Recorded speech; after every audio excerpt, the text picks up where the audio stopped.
Hello students, आज हम dice का पार्ट 3 सेशन पढ़ने जा रहे हैं। पार्ट 1 में हम बेसिक ऑफ डाइस पढ़ चुके थे और पार्ट 2 में हम लोग पढ़े थे, स्टार्ट किए थे केस ऑफ जनरल डाइस।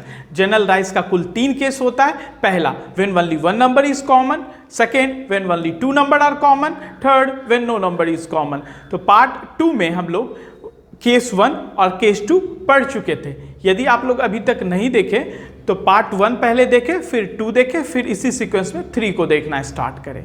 तो हेडिंग लगा ले आप। आज हम पढ़ेंगे केस ऑफ जनरल डाइस का third case, when no number is common. जब कोई भी संख्या कॉमन नहीं हो, जब 2 डाइस गिवन हो और कोई भी संख्या कॉमन नहीं हो तो उसका सॉल्यूशन कैसे करते हैं। ठीक है, तो आइए एग्जाम्पल नंबर 10 की ओर। एग्जाम्पल नंबर 10 में आपको देखना है क्या कि जैसे मान लीजिए 10 दिया हुआ है और आपको बताना है एक का अपोजिट कौन होगा। तो आप पहले ये देखेंगे कि ये जनरल डाइस है या नहीं है। 6 + 1 7 हो गया, सम 7 हो गया, तो ये जनरल डाइस हो गया। तब इसका सॉल्यूशन क्या होगा? जनरल डाइस की तरह होगा। अगर जनरल डाइस में अब आप चेक करेंगे कि केस 1 है या केस 2 है या केस 3। केस 1 में जब एक संख्या कॉमन हो, देखिए इस दोनों में कोई एक संख्या कॉमन नहीं है। केस 2 जब 2 संख्या कॉमन हो, इस दोनों डाइस में कोई 2 संख्या उभयनिष्ठ नहीं है, कॉमन नहीं है। अब केस 3 था, when no number is common, जब कोई भी संख्या कॉमन नहीं हो। अब मुझे बताएं 6 इसमें कॉमन, 6 1 4 में कोई कॉमन एक दूसरे में नहीं है। जब एक दूसरे में कॉमन नहीं हो तो क्या सॉल्यूशन करेंगे, कैसे सॉल्यूशन करेंगे? जब एक दूसरे कॉमन नहीं हो, जब इसका कोई एक संख्या इसमें कॉमन नहीं हो, तब हम क्या करेंगे इसके लिए सॉल्यूशन। जैसे मान लीजिए आपसे पूछ दिया जाए एक का अपोजिट कौन होगा, एक का अपोजिट क्या होगा, एक का अपोजिट क्या होगा। देखिए एक का अपोजिट पूछा है तो पड़ोसी वाला तो कभी एक दूसरे का अपोजिट नहीं होगा। एक का अपोजिट ना 4 हो सकता है ना 6 हो सकता है, तो बचा क्या? 2 3 5। तो एक का अपोजिट 2 हो सकता है या 3 हो सकता है या 5 हो सकता है। हम 100% श्योर नहीं कर सकते हैं कि एक का अपोजिट 2 ही होगा या एक का अपोजिट 3 ही होगा या एक का अपोजिट 5 होगा। एक का अपोजिट 2 भी हो सकता है, एक का अपोजिट 3 भी हो सकता है, एक का अपोजिट 5 भी हो सकता है। हम 100% श्योर नहीं कह सकते कि इसका अपोजिट क्या होगा। ठीक है, या आपसे 4 का अपोजिट पूछ ले तो 4 का अपोजिट 2 भी हो सकता है, 3 भी हो सकता है, 5 भी हो सकता है। आपसे 6 का अपोजिट पूछ ले तो 6 का अपोजिट 2 भी हो सकता है, 3 भी हो सकता है, 5 भी हो सकता है। ठीक है, अगर क्वेश्चन आ जाए कि which number is opposite to 1, एक का अपोजिट क्या होगा, तो 100% श्योर नहीं है कि हम इस क्वेश्चन का आंसर नहीं दे सकते हैं जब तक कि मुझे ऑप्शन ना मिल जाए, विकल्प ना मिल जाए। विकल्प मिलेगा तभी हम पॉसिबिलिटी के साथ, संभावना के साथ इस क्वेश्चन का आंसर दे सकते हैं। तो आपको बताना कि एक के अपोजिट कौन सी संख्या होगी। जैसे मान लीजिए कि ऑप्शन है, फर्स्ट ऑप्शन में 4 है, 6 है, 3 या मान लीजिए 2 है और चौथे ऑप्शन में 4 या 6 है। आपको इसमें बताना है कि एक का अपोजिट क्या होगा। एक का अपोजिट क्या होगा। विकल्प अगर मान लीजिए क्वेश्चन में ये है तो कौन सा आप आंसर लगाएंगे। अब मुझे बताएं एक का अपोजिट ना तो 4 हो सकता है ना 6 हो सकता है। तो 4 कैंसिल, 6 भी नहीं हो सकता, ये भी कैंसिल। तो एक का अपोजिट क्या हो सकता है? 2 हो सकता है या 3 हो सकता है या 5 हो सकता है। अब थर्ड ऑप्शन में देखिए 2 या 3 है। ठीक है, फोर्थ ऑप्शन पहले चेक कीजिए। 4 ऑप्शन में 4 या 6 है। 4 या 6 तो हो ही नहीं सकता, तो 4 नंबर कैंसिल कर दीजिए, तो आंसर हो जाएगा थर्ड, 3 या 2। ठीक है, अगर ये ऑप्शन आ जाए, ऐसा विकल्प आ जाए, तो आप क्या करेंगे एक का अपोजिट। देखिए एक का अपोजिट 2 हो सकता है, एक का अपोजिट 3 हो सकता है, एक का अपोजिट 5 हो सकता है। ठीक है, तो यहाँ 2 दिया हुआ है, ये 100% आप नहीं कह सकते 2 ही होगा, 100% आप नहीं कह सकते 3 ही होगा और या 5 ही होगा। तो इस केस में क्या करें? इस केस में आप आंसर बताएंगे कैन नॉट बी डिटरमाइन। ठीक है, इसका आंसर बताया नहीं जा सकता, पॉसिबल नहीं है, संभावना नहीं, क्योंकि 2 भी हो सकता है, 3 भी हो सकता है, 5 भी हो सकता है। एग्जैक्टली हम नहीं बता पाएंगे कौन आंसर है। ठीक है, अगर ये विकल्प आ जाए तो क्या करेंगे? अगर ये विकल्प आ जाए तो क्या करेंगे इस केस में? अब मुझे बताएं 2 भी हो सकता है, 3 भी हो सकता है, 5 भी हो सकता है, 6 तो होगा नहीं, तो इसको कैंसिल कर, 6 इसलिए नहीं होगा क्योंकि 1 के पड़ोसी में 6 है, तो विपरीत तो हो ही नहीं सकता, तो 2 हो सकता है, 3 हो सकता है, 5 हो सकता है। अब इसमें हम आंसर क्या लगाएं? इस क्वेश्चन का आंसर 2 लगाएं या 3 लगाएं या 5 लगाएं? तो एक चीज आप ध्यान रखेंगे, कभी भी जनरल डाइस का केस थर्ड हो जाए और आंसर लगाना अनिवार्य हो जाए, ना तो यहाँ CND है, कैन नॉट बी डिटरमाइन, ना ही नन ऑफ दीज है, और यहाँ आप में को इस तीनों में से एक विकल्प चुनना हो जाए। लेकिन अगर देखेंगे तो ऑप्शन आपको गलत जैसा महसूस होगा। गलत इसलिए लगेगा क्योंकि आप 100% नहीं बता सकते, 2 ही होगा, 3 ही होगा, 5 ही होगा, लेकिन क्वेश्चन आ जाए एग्जाम में तो मुझे कोई ना कोई एक ऑप्शन तो चुनना पड़ेगा। तो कौन सा ऑप्शन चुने, 2 चुने या 3 चुने या 5, कौन सा विकल्प सही होगा? तो इसके लिए हम एक रूल बताते हैं जो आप ध्यान में रखेंगे। कभी भी इस टाइप का विकल्प आ जाए तो क्वेश्चन क्या करेंगे केस थर्ड के केस में, तो एक आंसर तो चुनना होगा। एक आंसर चुनने के लिए क्या करेंगे, कभी भी केस थर्ड आ जाए तो जो नजदीक वाला होगा, नजदीक वाले के अपोजिट नजदीक वाला होगा, दूर वाले के अपोजिट दूर वाला होगा, और टॉप वाला का अपोजिट टॉप वाला होगा। ठीक है, एक से ध्यान रखेंगे, कभी भी ऐसा हो जाए केस थर्ड आ जाए जब कोई संख्या कॉमन नहीं हो और ऑप्शन मुझे एक आंसर लगाना ही पड़ जाए, तब इस केस में आप क्या करेंगे, इस केस में करेंगे टॉप के अपोजिट टॉप रखेंगे, यानी ऊपर वाले के अपोजिट ऊपर वाला रखेंगे। टॉप के अपोजिट क्या करेंगे, टॉप को रखेंगे। तो मुझे बताएं टॉप के अपोजिट टॉप, इट मींस 6 के अपोजिट क्या होगा, 3। दूसरा, दूर के अपोजिट दूर होगा, दूर का अपोजिट क्या होगा, अपोजिट दूर होगा। अब दूर कौन है, 4, तो 4 का अपोजिट क्या होगा, 6, और नजदीक का अपोजिट नजदीक होगा, नजदीक का अपोजिट नजदीक होगा।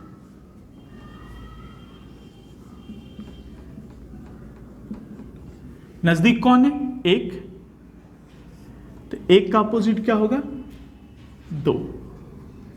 तो इस क्वेश्चन का आंसर मुझे बताएं, 1 का अपोजिट क्या होगा, आंसर होगा 2। ठीक है, लेकिन एक चीज आप ध्यान रखेंगे, ये रूल को तभी लगाएंगे आप, टॉप के अपोजिट टॉप, दूर के अपोजिट दूर, और नजदीक के अपोजिट नजदीक, नजदीक के विपरीत में नजदीक। ये रूल तभी लगाएंगे जब 2 डाइस गिवन होगा, जब केस थर्ड होगा when no number is common, और नो नंबर कॉमन होगा लेकिन कब, जब उसमें केवल 2 डाइस गिवन होगा, तीसरा डाइस या चौथा डाइस नहीं गिवन होगा, केवल 2 ही होना चाहिए डाइस, तभी इस रूल को आप अप्लाई करेंगे, वरना इस रूल को अप्लाई आप नहीं करेंगे। ठीक है, इस रूल का आप तभी अप्लाई करेंगे जब क्वेश्चन में केवल 2 डाइस गिवन होगा, अनो केस वाला क्वेश्चन होगा। ठीक है, एक चीज यहां सही कर लेंगे, दूर का अपोजिट क्या होगा, दूर होगा, तो यहां क्या हो जाएगा, दूर का अपोजिट दूर होगा, यहां 4 का अपोजिट 5 होगा, यहां 6 नहीं होगा, 6 इसको काट दीजिएगा, गलती से लिखा गया है। तो 4 का अपोजिट 5 होगा, नजदीक का अपोजिट नजदीक, 1 का अपोजिट 2, और टॉप का अपोजिट टॉप, तो 6 का अपोजिट 3। ठीक है, आइए अब हम एग्जाम्पल नंबर 11 की ओर आते हैं। एग्जाम्पल नंबर 11 में आपको एक ही डाइस का 2 पोजीशन गिवन है और आपको बताना है कि इफ 3 इज अपोजिट टू 5, 3 के अपोजिट 5 है, then find the opposite to 4, तो 4 का अपोजिट क्या होगा। यदि एक कंडीशन के साथ क्वेश्चन है, यदि 3 का विपरीत 5 है हो तो आपको बताना कि 4 का विपरीत कौन होगा। एग्जाम्पल नंबर 12 भी सेम क्वेश्चन है एग्जाम्पल नंबर 11 के जैसा ही। तो एग्जाम्पल नंबर 10 में हम क्या पढ़े हैं, अभी भी हम पढ़े हैं केस थर्ड के बारे में।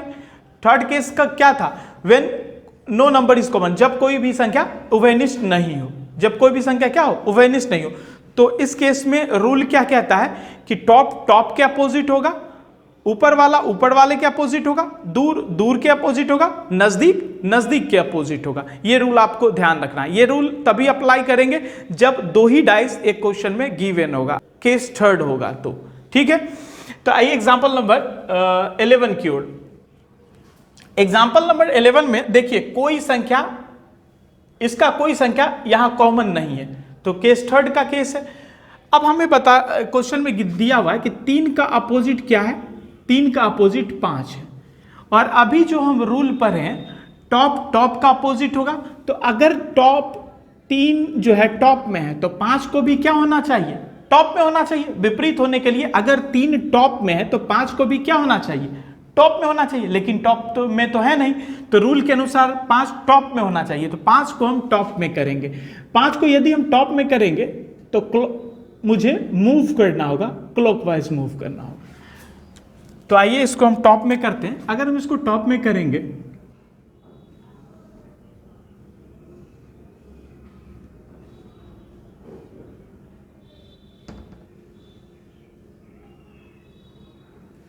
पांच को टॉप में ले जाएंगे, ठीक है, तो 5 को टॉप में ले गए, तो ऐसे मूव करेंगे क्लॉकवाइज, तो 5 ऊपर जाएगा, तो 5 के बाद क्लॉकवाइज में क्या होगा, 1 होगा, अब 1 के बाद क्लॉकवाइज में क्या होगा, 6 होगा।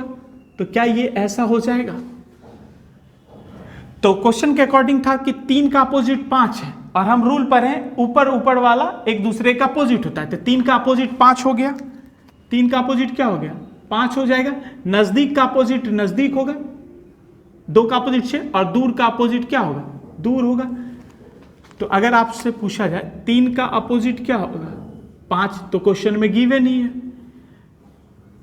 2 का अपोजिट क्या होगा, 2 का अपोजिट होगा 6, ठीक है। 2 का अपोजिट क्या होगा, नजदीक के अपोजिट, और दूर के अपोजिट, तो 4 का अपोजिट क्या होगा, 1 होगा। 4 का अपोजिट क्या होगा, 1 होगा। तो इस क्वेश्चन का आंसर क्या हो जाएगा, 1, ठीक है। जब भी कभी ऐसा क्वेश्चन आ जाए और कंडीशन के साथ आए, तो आपको एक नया डाइस बना लेना है रूल के अकॉर्डिंग, और उस दोनों डाइस जो न्यू बनाया, जो पहले वाला डाइस है, उसके अनुसार आपको सॉल्यूशन कर देना है, ठीक है। इसका क्वेश्चन का सॉल्यूशन आप इसको बनाए बिना भी सॉल्यूशन कर सकते हैं। कैसे, ये देखिएगा कैसे हम इस डाइस को बनाए बिना भी सॉल्यूशन कर सकते हैं डायरेक्ट। आप मुझे बताएं 3 का अपोजिट 5 दिया हुआ है, 3 का अपोजिट, केवल इसको देखिएगा, 3 का अपोजिट 5 दिया हुआ है, टॉप पे ये है तो टॉप पे ये भी होना चाहिए। इसका मतलब टॉप का रूल जो है गलत हो गया, टॉप का रूल क्या होगा, गलत हो गया। तो 3 का अपोजिट 5 होना चाहिए, लेकिन 5 टॉप पे नहीं है, तो इसका मतलब आपसे पूछा 4 का अपोजिट क्या होगा।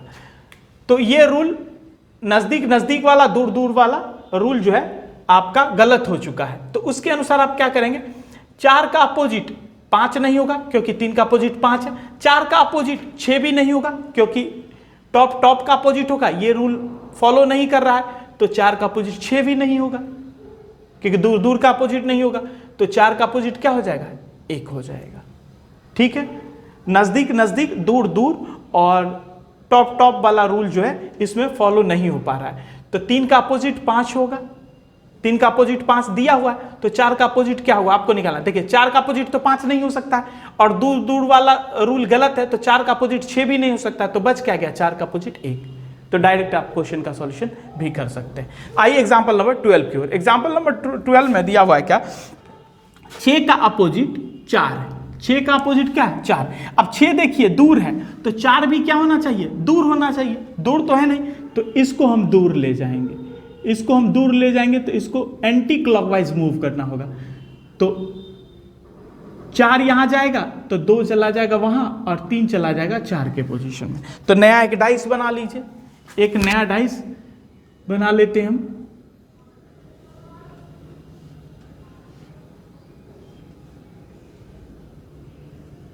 एक नया डाइस बना लिए। अब 4 को दूर जाना है, तो 4 यहां आ जाएगा, तो 2 चला जाएगा 3 के पोजीशन पे। 4 के बाद क्या मिलेगा, 2, तो 4 के बाद 2 एंटी क्लॉकवाइज में, 2 के बाद क्या मिलेगा, 3, तो 2 के बाद 3, ठीक है। 2 के बाद क्या मिलेगा, 3 मिलेगा। अब आप देख करके बताइए कि टॉप के अपोजिट, 1 का अपोजिट क्या होगा, 2, टॉप के अपोजिट, दूर के अपोजिट, तो 6 का अपोजिट 4, और 5 नजदीक का अपोजिट 5, और 3 का अपोजिट, 5 का अपोजिट क्या होगा, 3 हो जाएगा।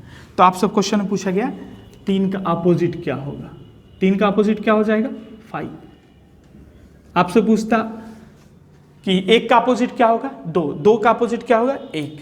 ठीक है, कभी भी ऐसा क्वेश्चन आ जाए, केस थर्ड आ जाए, नो कॉमन नंबर का केस आ जाए, तो इस केस में टॉप टॉप के अपोजिट, नजदीक नजदीक के अपोजिट, दूर दूर के अपोजिट। जब ऐसा रूल नहीं होता है तो इसके अकॉर्डिंग एक नया डाइस बना लेंगे, रूल के अकॉर्डिंग जो नया डाइस बना, जो पहले वाला डाइस है उसके अनुसार आंसर दे सकते हैं। ठीक है, आइए अब हम एग्जाम्पल नंबर 13 की ओर आते हैं। एग्जाम्पल नंबर 13 लिखने से पहले आप हेडिंग लगा दें, when more than 2 position are given.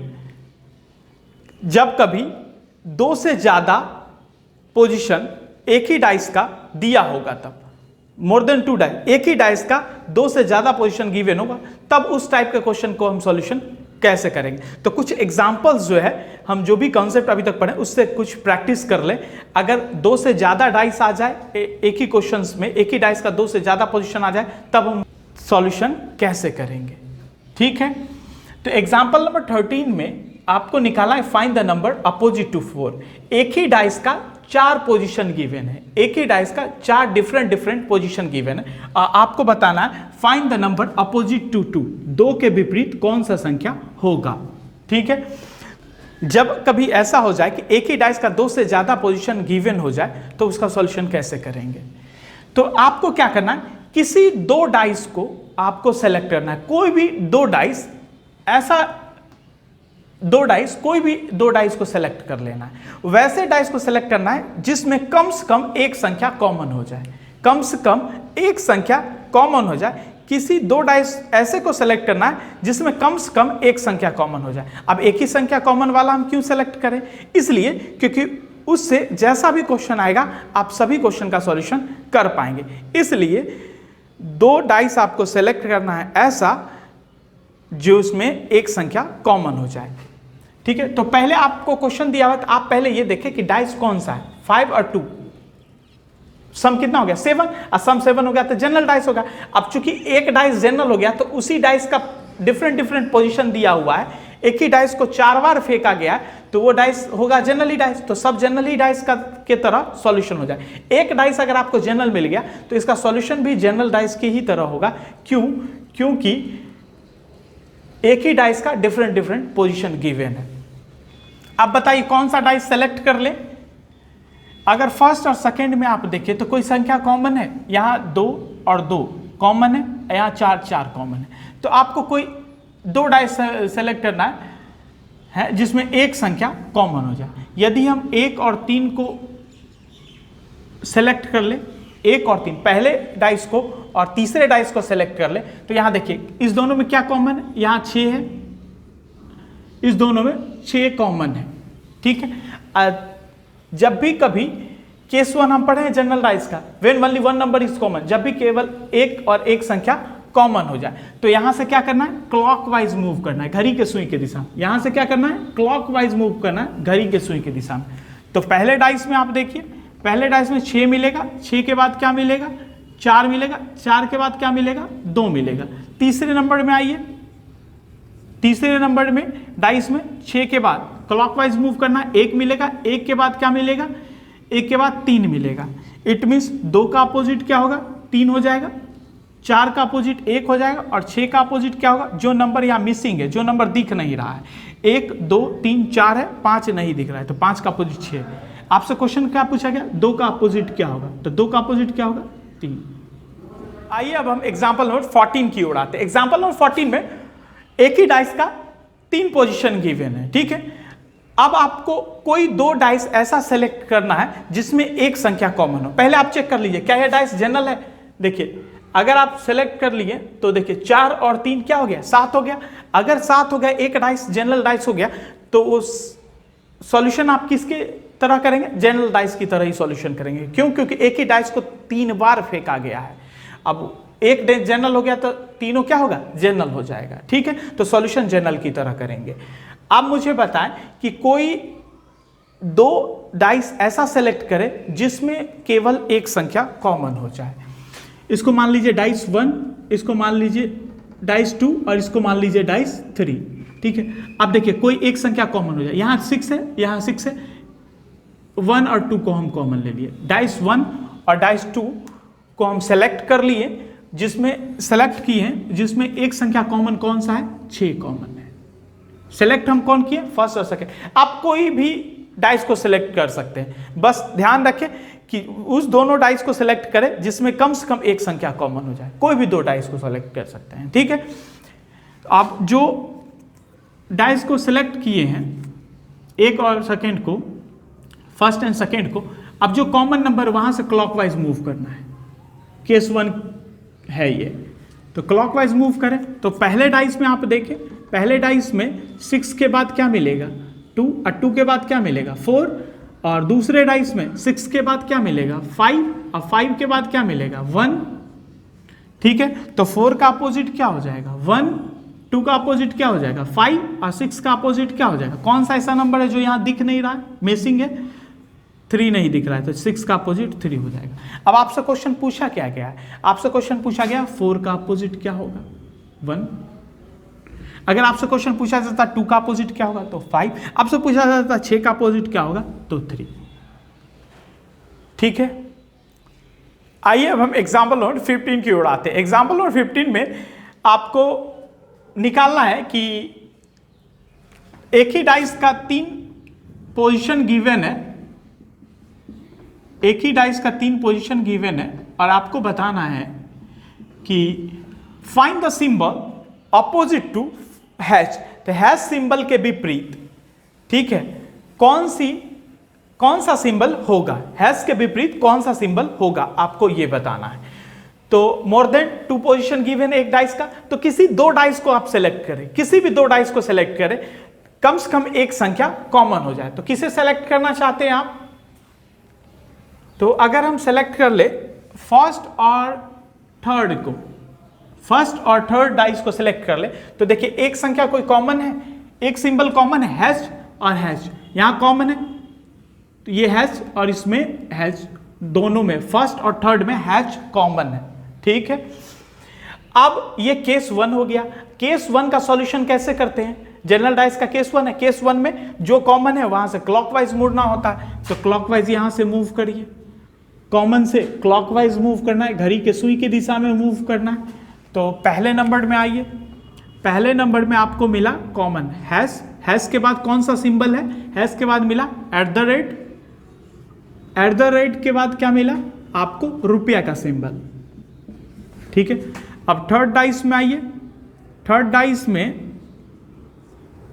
Hash के बाद कौन सा सिंबल मिला, हैश के बाद मिला आपको परसेंटेज, परसेंटेज का सिंबल। अब परसेंटेज के बाद कौन सा सिंबल मिला, कॉपीराइट का सिंबल मिला है, ठीक है। अब मुझे बताएं ये रुपये के अपोजिट क्या हो गया, कॉपीराइट का सिंबल, एट द रेट के अपोजिट परसेंटेज, और हैश के अपोजिट क्या होगा। अब मुझे बताएं हैश के अपोजिट क्या होगा। तो आप तीनों डाइस में देखिए कौन ऐसा सिंबल है जो यहां नहीं आया है, कौन ऐसा सिंबल है जो यहां नहीं आया है। देखिए परसेंटेज आ चुका है, कॉपीराइट आ चुका है, और स्टार नहीं आया है। इसका मतलब हैश के विपरीत क्या होगा, स्टार सिंबल होगा। तो आपसे पूछा गया हैश के विपरीत क्या होगा, तो आंसर हो जाएगा स्टार सिंबल, यही इसका क्या होगा, आंसर हो जाएगा, ठीक है। तो पार्ट 3 में इतना ही। अब हम ओपन डाइस का कुछ क्वेश्चंस करेंगे पार्ट 4 में, डाइस पार्ट 4 में करेंगे। तो पार्ट 1, पार्ट 2, पार्ट 3 आप प्रैक्टिस करेंगे अच्छे से, इसी सीक्वेंस में प्रैक्टिस करेंगे। मिलते हैं अगले पार्ट में, पार्ट 4 के साथ, ओपन डाइस के साथ। तब तक के लिए अपना और अपनों का ध्यान रखें। Thank you.